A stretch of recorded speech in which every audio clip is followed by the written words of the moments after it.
ಸ್ನೇಹಿತರೆ, ಪಾಕಿಸ್ತಾನ ಒಳ್ಳೆಯ ವಿಚಾರಗಳಿಗೆ ಸುದ್ದಿಯಲ್ಲಿರೋದಕ್ಕಿಂತ ಯಾವುದಾದರೂ ಕಿತಾಪತಿಗಳಿಂದಲೇ ಸುದ್ದಿಯಲ್ಲಿರುವುದು ಹೆಚ್ಚು. ತಮ್ಮಲ್ಲಿಯೇ ಸಾಕಷ್ಟು ತೊಂದರೆಗಳು ಕೊಳಕು ಇದ್ದರೂ ಬೇರೆಯವರ ತಟ್ಟೆಯಲ್ಲಿರುವ ನೊಣವನ್ನು ಹುಡುಕೋದು ಪಾಕಿಸ್ತಾನದ ಸಾಮಾನ್ಯ ಹಾಗೂ ಹುಟ್ಟುಗುಣ.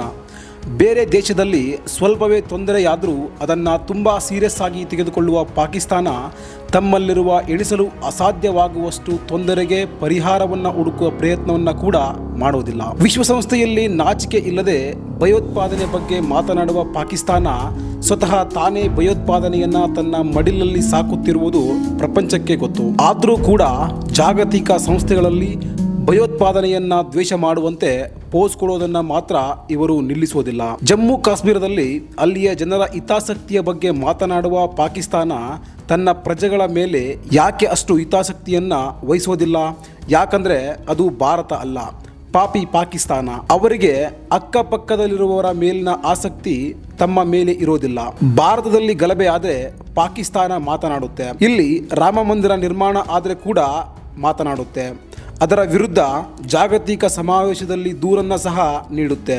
ಆದರೆ ತನ್ನ ಜನರು ಅನುಭವಿಸುತ್ತಿರುವ ನೋವುಗಳಿಗೆ ಸ್ಪಂದಿಸುವ ಕೆಲಸ ಮಾತ್ರ ಅದು ಮಾಡೋದಿಲ್ಲ.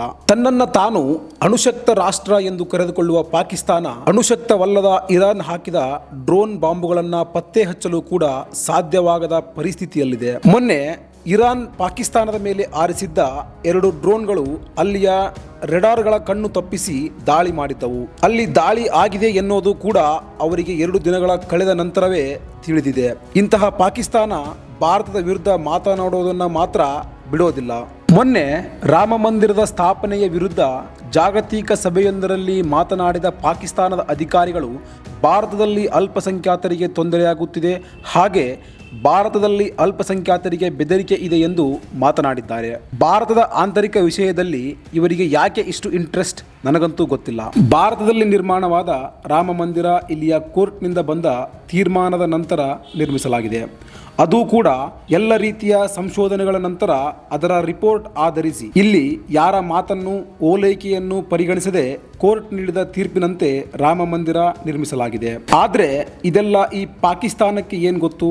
ಇದೆಲ್ಲ ಒಂದ್ ಕಡೆ ಆದ್ರೆ ಅಲ್ಲಿಯ ಮುಖ್ಯಸ್ಥರು ಅಧಿಕಾರಿಗಳದು ಇನ್ನೊಂದು ಕತೆ. ಮೊದಲೇ ಅಲ್ಲಿಯ ಜನರಿಗೆ ಸರಿಯಾದ ಆಹಾರ ಸಿಗ್ತಾ ಇಲ್ಲ, ಅವರಿಗೆ ಬೇಕಾದ ಮೂಲಭೂತವಾದ ಅವಶ್ಯಕತೆಗಳನ್ನು ಒದಗಿಸಲು ಸಾಧ್ಯವಾಗುತ್ತಿಲ್ಲ. ಹಿಂದಿನ ಸಾಲವನ್ನು ತೀರಿಸಲು ಸಾಲದ ಮೇಲೆ ಸಾಲ ಮಾಡುತ್ತಾ ಚೀನಾದ ಮುಂದೆ ಅಂಗೈ ಒಡ್ಡಿ ನಿಲ್ಲುವ ಪಾಕಿಸ್ತಾನದ್ದು ಒಂದು ಕತೆ ಆದರೆ ಅಲ್ಲಿಯ ಪ್ರಧಾನಿಯದ್ದು ಇನ್ನೊಂದು ಕತೆ.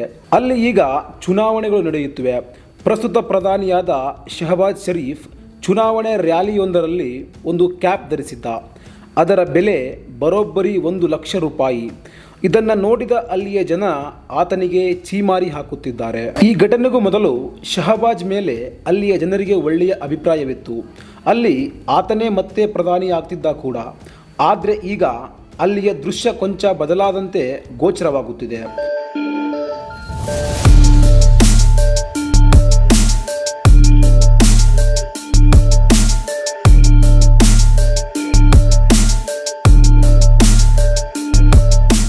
ಅಲ್ಲಿ ಮೊದಲೇ ಹಸಿವು, ಬರ, ಪ್ರವಾಹಗಳಿಂದ ನೊಂದ ಜನರ ಮುಂದೆ ಅಲ್ಲಿಯ ಪ್ರಧಾನಿ ಲಕ್ಷ ರೂಪಾಯಿಯ ಕ್ಯಾಪ್ ಹಾಕೊಂಡ್ರೆ ಇನ್ನೇನಾಗುತ್ತೆ? ಇನ್ನು ಈ ಕ್ಯಾಪ್ ಹೆಸರು ಗುಚ್ಚಿ. ಇದು ತುಂಬಾ ದುಬಾರಿಯಾದ ಇಟಲಿಯ ಬ್ರ್ಯಾಂಡ್. ಈ ಕ್ಯಾಪ್ ಧರಿಸಿ ರೋಡ್ ಶೋ ಮಾಡಿದ್ದ ಶರೀಫ್ಗೆ ಅಲ್ಲಿಯ ಜನ ಚೀಮಾರಿ ಹಾಕಿದ್ದಾರೆ. ಇದರಿಂದ ಚುನಾವಣೆಯ ಈ ಸಂದರ್ಭದಲ್ಲಿ ಆತನಿಗೆ ಯಾವ ಪರಿಣಾಮ ಬೀರುತ್ತೋ ಏನೋ. ಪ್ರಬಲ ಸ್ಪರ್ಧಿಯಾದ ಇಮ್ರಾನ್ ಖಾನ್ ಕೂಡ ಈಗ ಜೈಲಿನ ಪಾಲಾಗಿದ್ದು ಸದ್ಯಕ್ಕೆ ಯಾವುದೇ ಪ್ರಬಲ ಸ್ಪರ್ಧಿ ಅಲ್ಲಿಲ್ಲ.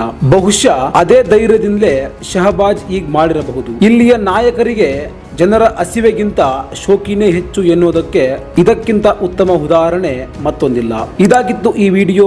ಇಂತಹ ಇನ್ನಷ್ಟು ಮಾಹಿತಿಗಾಗಿ ನಮ್ಮ ಚಾನೆಲ್ನ ಸಬ್ಸ್ಕ್ರೈಬ್ ಮಾಡಿಕೊಂಡು ಪಕ್ಕದಲ್ಲಿರುವ ಬೆಲ್ ಬಟನ್ ಕ್ಲಿಕ್ ಮಾಡಿ. ಧನ್ಯವಾದ.